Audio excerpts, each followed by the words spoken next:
containing an account of the vicissitudes that befell the Lucretius of the Prior de Vendôme. Léger Monsieur, successor to Léger Senior, the binder, whose establishment was in the Rue de l'Abbé, opposite the old hotel of the Abbés of Saint-Germain-des-Prés, in the hotbed of ancient schools and learned societies, employed an excellent, but by no means numerous staff of workmen, and served with leisurely deliberation a clientele who had learned to practice the virtue of patience. 6 weeks had elapsed since he had received the parcel of books that had been dispatched by Monsieur Sariette, but still Léger Monsieur had not yet put the work in hand. It was not until 53 days had come and gone that, after talking over the books against the list that had been drawn up by Monsieur Sariette, the binder gave them out to his workmen. The little Lucretius,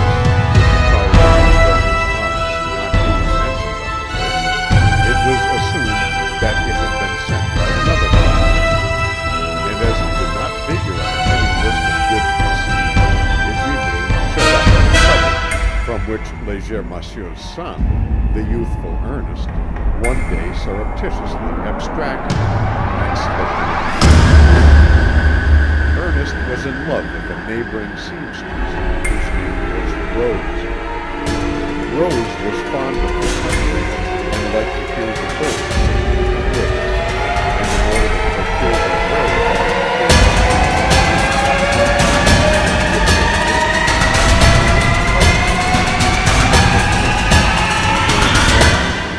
a second-hand dealer in the Rue Saint-X,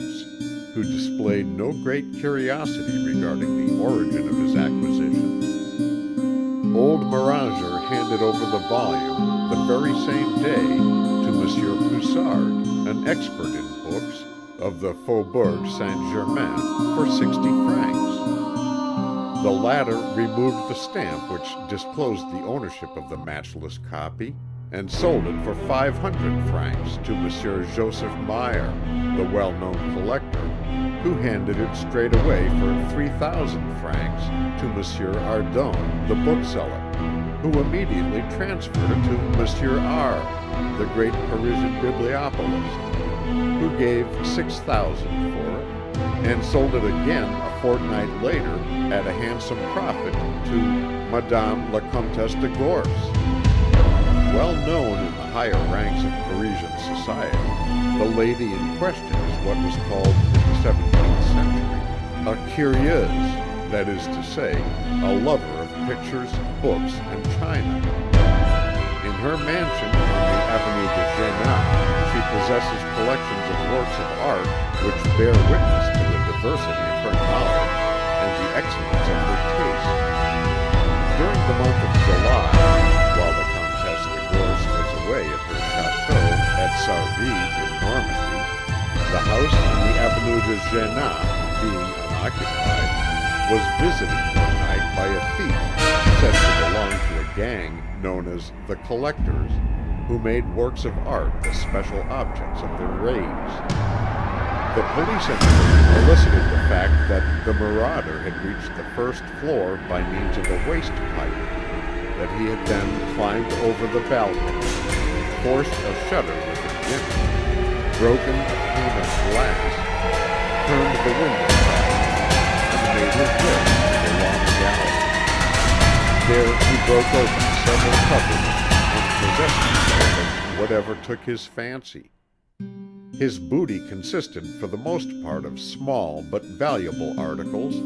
such as gold caskets,